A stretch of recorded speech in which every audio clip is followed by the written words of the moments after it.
And you were a guy, you raced anything, man. If it's got wheels and a pedal, you're all about it. You used to fly. Big wheels? No, Did you start with big wheels? Sure, that's where it started. I wore the front wheel out of the big wheel. Who Okay? didn't? I mean, that thing had flat spots in it by the time I was done with it. Do kids still ride big wheels?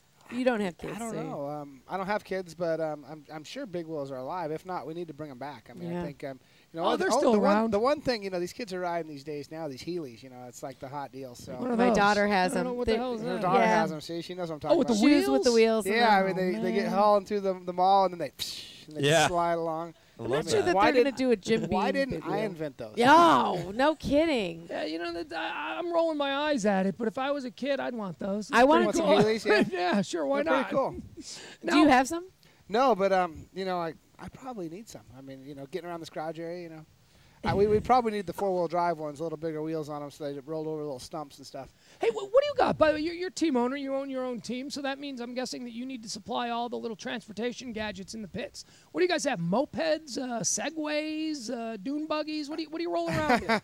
As far as transportation in the pits, obviously NASCAR. Because there's so many people in our pit areas and stuff, they don't allow anything in the pit areas. Now, there's a lot of golf carts, etc.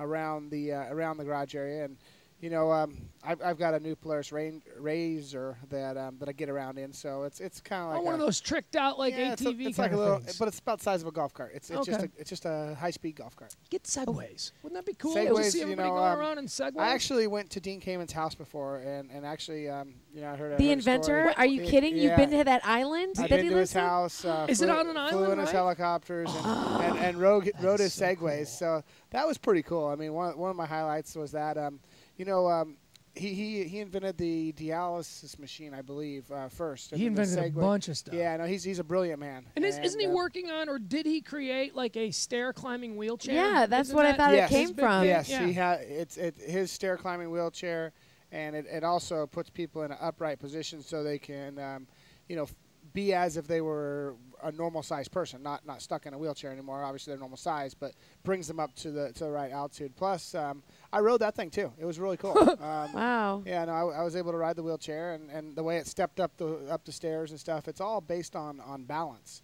and the farther you lean yourself forward, obviously, you would be able. It would balance itself. It would speed tires up or slow it back to balance itself, and that's how it gets up the stairs. Yeah, we tried one. They brought one out to a live appearance that we had done once, and it was awkward. I mean, I think it would be fun if I could, master it, but in the beginning, it's very awkward. Yeah. Because you're not used to being able, leaning forward, go faster, leaning back and brake. It's a little weird. Like anything. I mean, everything's awkward. I mean, when you first learn to walk, it's awkward too. So, if you look at the first time you get in a wheelchair and you look at those guys, I mean, they ride wheelies around on their wheelchair like it's no big deal, at 25 miles an hour, and they have balance, so obviously they adapt to it and they find the sweet spot in the balance, and the machine actually helps you as well. So it's pretty cool. I mean, look, we're getting off on a subject. No, this is exactly the kind of stuff we do. Because we talk about Dean Kamen. Oh, anything's awkward. You just got to get used to it. Now, so it's like we put up. Nope. That's going to be too hard. We can't do it. Yeah, just you see it give as up, a challenge that you'll just go past. Kelly's a Robbie's a winner. We're quitters. See, that's the difference. We quit. Too hard. I don't know if Kelly's a quitter. I mean, look at she's got the pink computer and she's got the pink top today. I mean, she's matched. She's color coordinated. Yeah, Shoes are pink. Yeah. She doesn't quit on her fashion. Now, Robbie, you used to, as I said, you've done all kinds. I know you still do the Baja stuff, and you used to do Indy cars, open wheel, stock cars.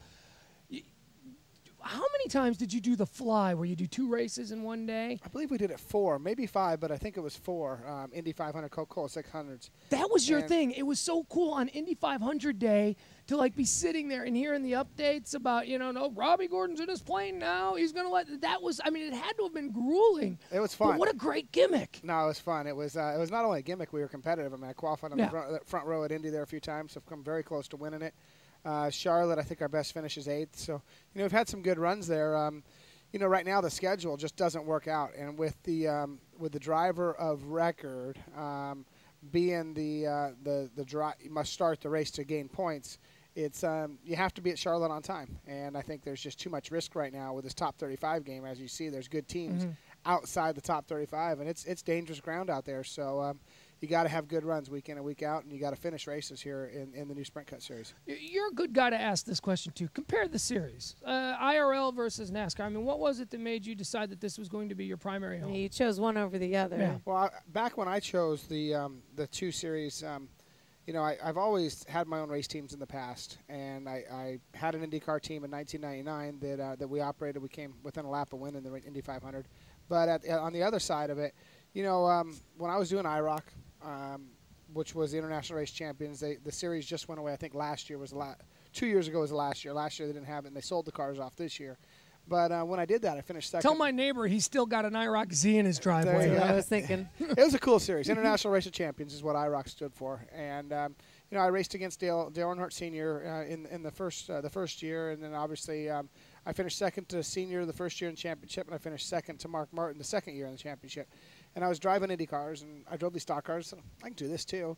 And I think it's because I drive big, heavy off-road trucks, and you slide around all the time, and you're always on inconsistent surfaces, and it's a lot like we do out here. I mean, everybody looks like our cars are just sliding around, but, you know, we're in about a 3 or 4 degree drift all the way around, sliding through the corner, and the guys that have car control are the guys that go fast. And I've been able to adapt over to the Cup cars from Indy cars, and the main reason I did it, because I'm getting off of that, is fans. There was more people watching the haulers. Bigger stage.